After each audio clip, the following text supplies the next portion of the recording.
Rangers looking to recover from an SPL stutter. Draw here with St Johnstone, followed by defeat at Kilmarnock.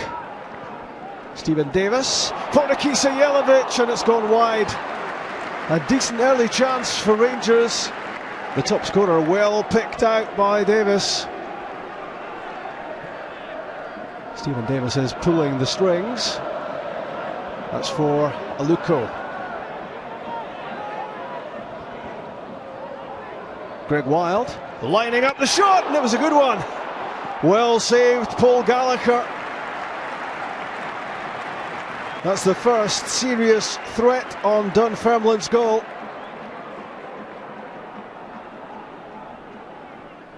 Kyle Bartley. Maurice Edu through for Stephen Whittaker. Whittaker again, took a little deflection. Gallagher, it's off Keddy, and it's in. It's a bizarre own goal, which gifts Rangers the lead. Just when Jim McIntyre's team thought they got through that all-important first 20 minutes unscathed, they give a goal away in freakish fashion. Bendixson making his competitive debut for Rangers. Now Edu, and on to Aluko.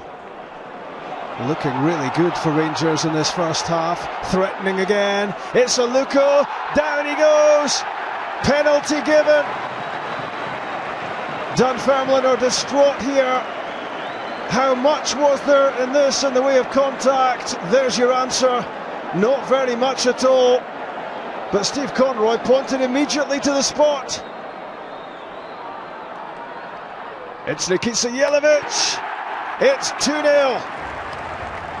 29 minutes gone, and Jelavic scores his 12th goal of the season.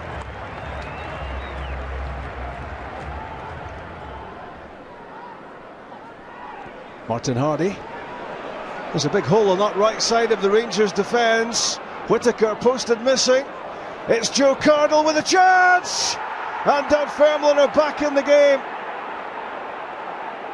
Just a couple of minutes after Rangers made it 2-0, Dunfermline give themselves real hope.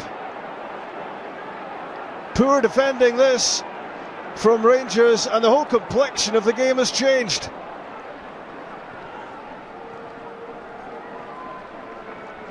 Aluko. Wild. Davis gets it back from Jelavic. Another exchange of passes. It's Stephen Davis. And Paul Gallagher solidly behind it. In went Whittaker. Dunfermline survive again.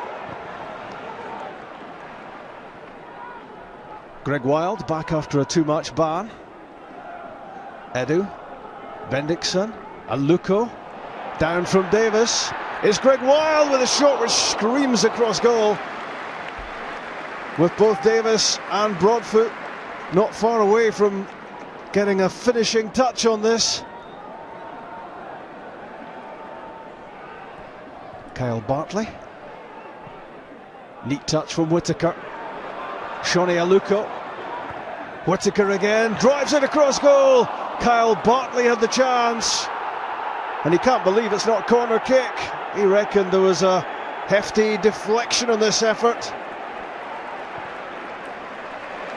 Aluko crossfield to Wild, running at Dowie. He's got beyond him again. Greg Wild. It came off Dowie, and Jelavic had the chance, which he's pretty disappointed he couldn't put on target.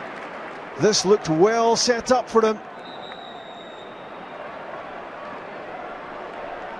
Edu's run halted. Dunfermline tried to pass their way out, but Gary Mason caught in possession. Through from Edu to Jelavic. Now Davis, they're queuing up. Kyle Lafferty, it's Edu again.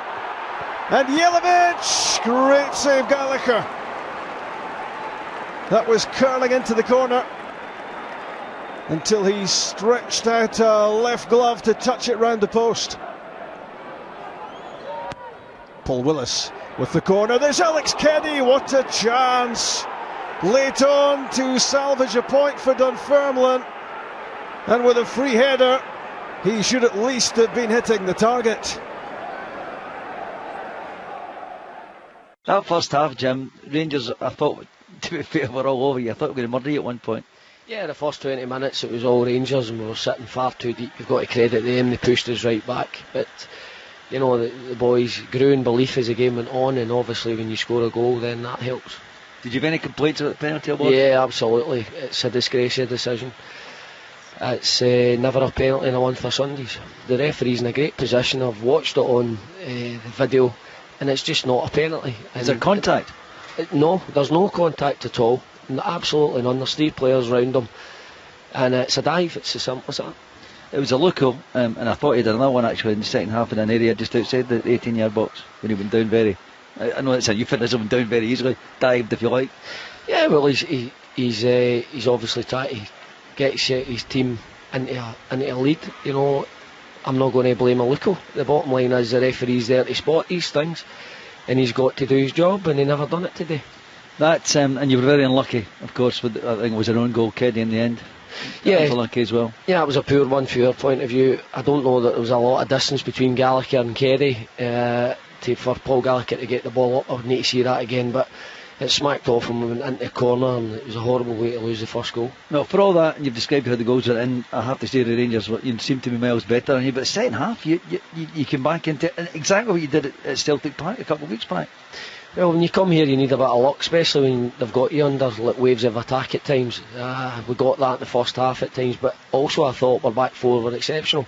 Thought they defended really well. We had Dane Mason in front, try to protect as best they could, and we went with the 4 offensive players in the front 4 positions. So we started to get a wee bit them on the ball a wee bit more, and Cardo started to give Whittaker a wee bit of a hard time, I felt, and getting some good balls in that, and we just grew in belief. There was a real chance. Barron wins one, but you'd actually a couple of chances, but it could have been a draw. Yeah, Kerry's got to score. It's a great ball in. He's free and he's got to score. You know, they're chances that when you come to places like this you must bury, because you don't get many. So you need to make sure that you hit the target when you do. So you leave the stadium tonight, Jim, and I'm guessing a wee bit of anger about the penalties, frustration, but a wee bit of belief that Dunfermline are still in about this. Oh, we're well in about it. You know, there's one thing about the team and their spirit. They've got a never say die attitude, and we've came back in several games this season, so it didn't surprise me what I seen second half. What we've got to do is make sure we're not gifting goals.